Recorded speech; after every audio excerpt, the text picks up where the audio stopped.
We're getting closer and closer to the finale of Alchemy of Souls. What will we watch? Let us know which dramas you'd like us to cover or which dramas you're looking forward to. In episodes 17 and 18, our past theories are finally paid off. In a previous video, we posited that the words of the heart would be instructions left by Seogyeong on how to deal with the ice stone. It was actually instructions on how to seal or unseal the ice stone, alluding to the ice stone being unsealed.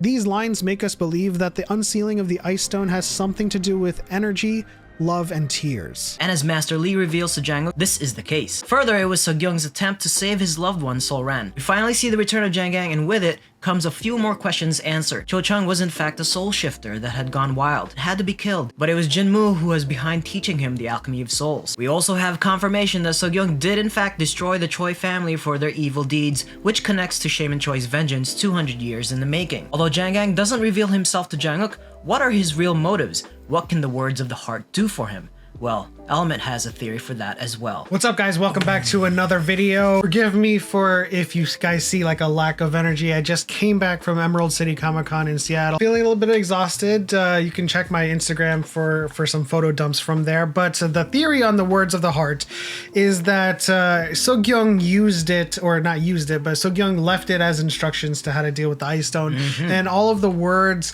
kind of have to do with what the ice stone is. You cannot grasp water, you cannot touch the fire, you cannot hold the wind, and it exists everywhere. And so how it pertains to Janguk, it is currently sealed, we believe, within Mudeok. And so I think it's going to come down to Janguk having to use the words of the heart to unseal the ice stone from Mudeok and Buyeon and let it exist everywhere, releasing her from the burden of carrying it, but also releasing the world of Daeho from the burden of having the ice stone. Because I think, you know, it's revealed in these episodes that the ice stone is formless, and I think the natural state of the ice stone has always been to just exist everywhere, giving people the power to, you know, do what they do as mages. Right. But then somewhere along the way, maybe this is what the Chois did. Somewhere along the way, they kind of condensed it, right, and like concentrated it into like one stone or several stones, which led to the sorcery of soul shifting, and that's what threw the world out of balance. So I think the ultimate crux of the show is Jungkook with the King Star energy, releasing it, finally releasing the ice stone, and not destroying ice stones or not sealing ice stones, but just letting it be in the world. Because it all started and came from Solran, who did the grand rite. All the water, all the rain, blessed Daeho with sustenance, and it has something to do with the start of her. But then the ice stone came to form, created all of this chaos, and then maybe you just need to let it back into nature or let it back into the world, so that, as you said, the burden of having the ice stone is no longer needed. With Jinmu and Shaman Choi's plans moving forward, Jin Hook-young calls for a unanimous assembly to introduce Soyi as Buyeon to the other families. She also reveals the ice stone. This creates tension and distrust in Songrim. As we mentioned previously, Janguk reveals the purpose of words of the heart told to him by Master Lee before things get out of hand. It's at this moment the king proposes a demonstration of the ice stone's power. Mudeok volunteers happily to sacrifice herself in this demonstration. At this very moment, the powers of Buyeon come forth to protect Mudeok, creating an ice stone barrier all around Jeonjinggak. This also returned Naksu's powers, but it also confirms another theory posited by Flip that Naksu and Buyeon would have to become one and work together. And it's pretty obvious. She closes her eyes and then she reopens them, and there's Buyeon going, "Omani, mother." Like it was. And Hook-young recognizes her.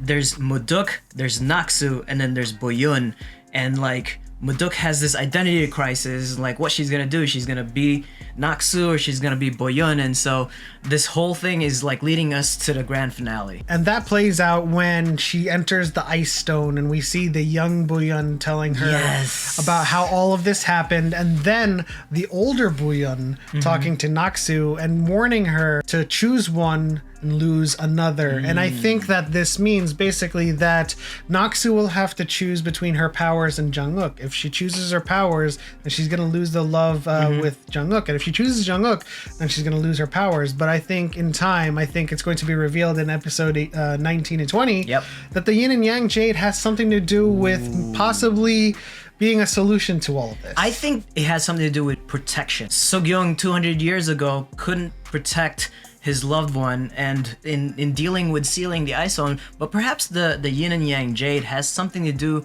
to make sure that they come out of this alive. Yeah.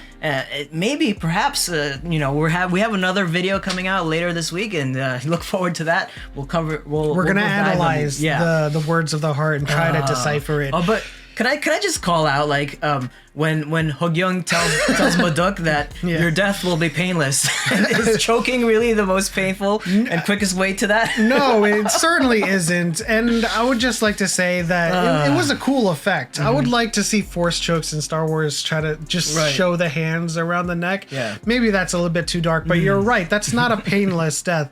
And something that we said in our previous videos about how Hogyung should be recognizing Buyeon.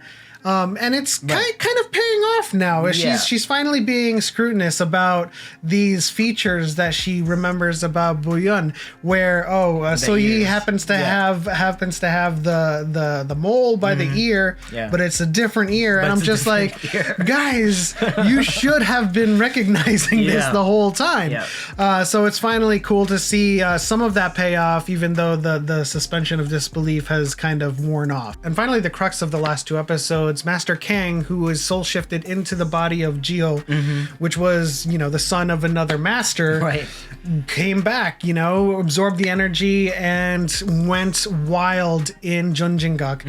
And we finally get to this moment where he threatens like everyone inside because they are within this barrier. They can't use spells, they can't draw their swords. And so something is different about Mudeok or Naksu, who has her powers back. And this is kind of like hinting at what her choice would inevitably be. She's coming to terms with saying, they're all gonna die eventually. I want Jang-uk to die. But then, as this soul shifter runs wild and even injures Soyul, she's like, Jang-uk is in danger. She rushes to save Jang-uk and reveals that she is finally back in full force. Amazing. She does Tansu to Master Kang and defeats him.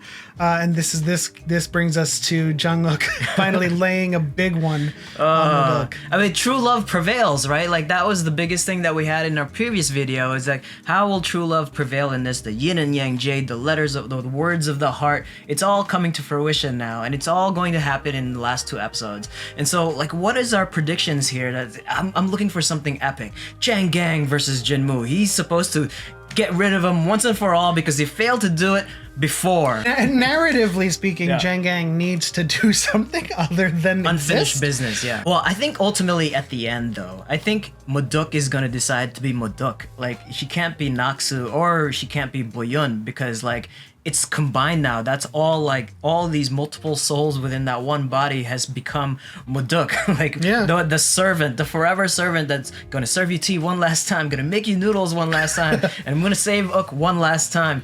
But, like, I think ultimately she's going to be accepted and be recognized as the heir and leader, future leader of Jinmu-yeon, and then also just kind of stay as Mudeok. But that'll do it for our theories and speculations of the last two episodes. We have two more. Let us know what you guys think of our current theories and our speculations and predictions in the comment section below. If you have your own, also add those to your comments. If you enjoyed it, please leave a like and subscribe for more Asian entertainment and K-pop reactions. Hit the bell icon to turn on notifications, but as always, this is what we're watching this Sunday. We'll see you guys in the next one.